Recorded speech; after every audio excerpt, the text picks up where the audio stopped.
Hey everyone, welcome back to my channel nursing is honesty. So आज का हमारा topic है पैनक्रियाज।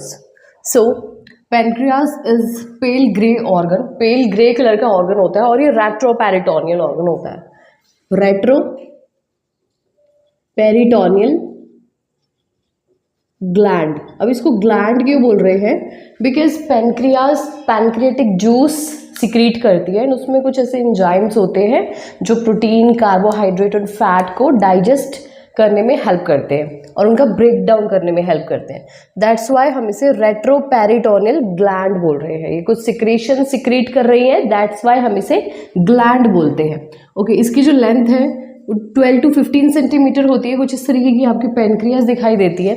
ये पैनक्रियाज की टेल है एंड ये है head of the pancreas, that's the body of the pancreas and ये वाला जो पोर्शन है ये डियोडेनम है। ठीक है, ये डियोडेनम से अटैच हो जाती है यहाँ पर पैनक्रियाज। सो इसका जो वेट है 60 ग्राम्स होता है, थिकनेस 2.5 सेंटीमीटर है।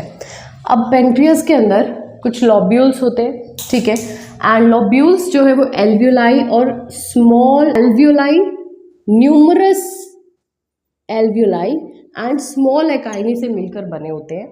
एंड इन एल्वियोलाइज में और स्मॉल एकाइनी में एकाइनी सेल्स प्रेजेंट होते हैं और एकाइनी सेल्स जो है पैनक्रियाज के अंदर जो एकाइनी सेल्स होते हैं वही पैनक्रियाटिक जूस को सिक्रीट करते हैं, प्रोड्यूस करते हैं। ओके, अब पैनक्रियाटिक जूस का देख लेते हैं। तो इसका volume 1200 to 1500 ml per day होता है।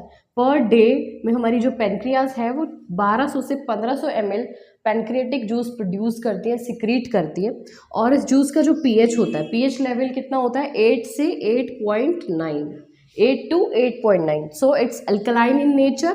ठीक है, सो ये जो पैनक्रियाटिक जूस ही अल्कलाइन होता है नेचर में। और एंजाइम्स देख रहे हैं अभी जूस के अंदर कौन कौन से एंजाइम्स हैं। मैंने आपको बताया था पैनक्रियाज कुछ ऐसे एंजाइम सिक्रीट करती है जो हमारे प्रोटीन को डाइजेस्ट कर। पैनक्रियाज के अंदर कुछ ऐसे एंजाइम्स होते हैं जो प्रोटीन का डाइजेशन कराते हैं। For example trypsinogen.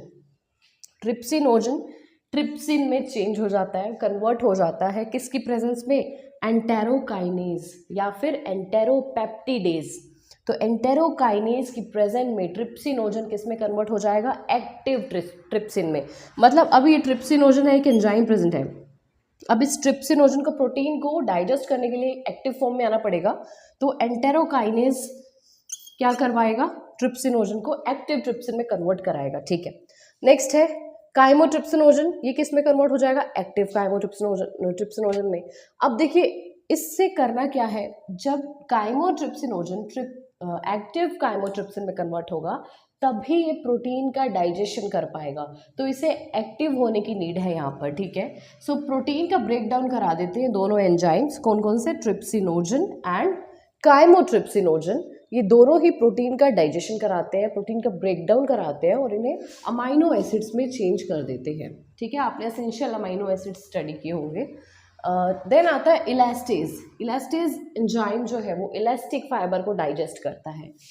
Elastic fibre को डाइजेस्ट करने में हेल्प करता है। कोलेजनेज कोलेजन फाइबर को डाइजेस्ट करेगा। कार्बोक्सीपेप्टिडेज, अब देखिए जो टर्मिनल बॉन्ड होता है ना प्रोटीन का, उसको ब्रेक डाउन कर देता है। कौन सा एंजाइम? कार्बोक्सीपेप्टिडेज। ठीक है, तो कार्बोक्सीपेप्टिडेज क्या करता है? प्रोटीन का जो टर्मिनल बॉन्ड है उसे ब्रेक डाउन कर देगा। फैट डाइजेस्टिव एंजाइम्स होते हैं कुछ, जैसे पैनक्रियाटिक लिपेज, क्योंकि इसे पैनक्रियाज सिक्रीट कर रही है, दैट्स व्हाई हम इसे पैनक्रियाटिक लिपेज बोल रहे हैं। तो लिपिड से वर्ड आया है लिपेज, और लिपिड मतलब फैट। तो पैनक्रियाटिक लिपेज है। तो ट्राइग्लिसराइड जो हमारे होते हैं उनको फैटी एसिड में और ग्लिसरॉल में कन्वर्ट कर देता है। फोस्फोलिपेज है। ठीक है, नेक्स्ट कौन सा है? फोस्फोलिपेज। एक तो है पैनक्रियाटिक लिपेज और नेक्स्ट है फोस्फोलिपेज। ओके, नेक्स्ट है कार्बोहाइड्रेट डाइजेस्टिंग एंजाइम्स। अब कुछ ऐसे भी एंजाइम्स है जो कार्बोहाइड्रेट को डाइजेस्ट करेंगे, जैसे कि पैनक्रियाटिक अमाइलेज। तो ये क्या करेगा? स्टार्च को ब्रेक डाउन कर देगा। तो स्टार्च होता है हमारी बॉडी में, उसे ब्रेक डाउन कर देगा ओलिगोसेक्राइड, मोनोसेक्राइड और डाइसेक्राइड में। ओलिगोसेक्राइड, मोनोसेक्राइड एंड डाइसेक्राइड्स में। ठीक है, तो स्टार्च का ब्रेकडाउन हो रहा है ओलिगो, मोनो एंड डाइसेक्राइड्स के अंदर।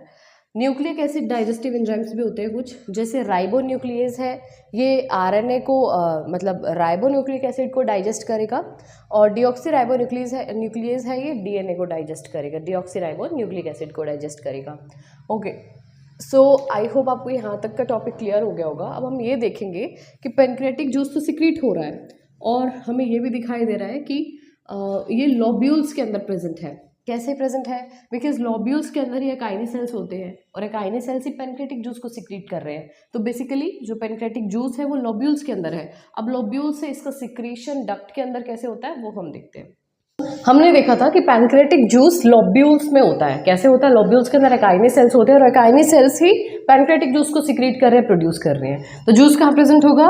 लोब्यूल्स के अंदर। अब मैंने आपको बताया था कुछ इस तरीके की हमारी पैनक्रियाज नज़र आती है।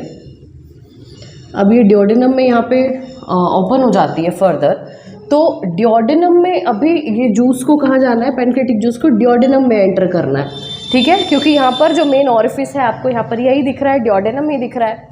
ओके, सो लोब्यूल्स जो है वो टाइनी डक्ट्स, मतलब बिल्कुल ही थिन डक्ट्स होती है, टाइनी डक्ट्स होती है। सबसे पहले ये जूस को ड्रेन आउट करेगा टाइनी डक्ट्स के अंदर, देन टाइनी डक्ट से ये जूस पैनक्रियाटिक डक्ट के अंदर जाएगा। और अभी पैनक्रियाटिक डक्ट में तो ये जूस चला गया, बट अभी ये डिओडेनम में नहीं गया। डिओडेनम में जाने से पहले क्या होने वाला है वो देख लो। पैनक्रियाटिक डक्ट डिओडेनम में जूस को सिक्रीट प्रोड्यूस करने से पहले क्या करेगी? कॉमन बाइल डक्ट को ज्वाइन कर लेगी। कॉमन बाइल डक्ट जो कि लीवर से आ रही है उसे ज्वाइन कर लेगी पैनक्रियाटिक डक्ट, ठीक है। अब ये दोनों डक्ट मिल करके क्या कराने वाली है? हिपैटोपैनक्रियाटिक पैनक्रियाटिक एम्प्यूला, ठीक है। Pancreatic duct and common bile duct join हुई। ज्वाइन होने के बाद इन्होंने क्या किया? हिपैटोपैनक्रियाटिक एम्प्यूला का फॉर्मेशन कर दिया। ओके, हिपैटोपैनक्रियाटिक एम्प्यूला को हम वेटर्स एम्प्यूला भी बोलते हैं, या फिर पेपिला ऑफ वेटर बोलते हैं, या फिर डिओडेनल पेपिला। थ्री नेम्स हैं इसके हिपैटोपैनक्रियाटिक एम्प्यूला के, waiters ampulla, papilla of waiter, या फिर डिओडेनल पेपिला।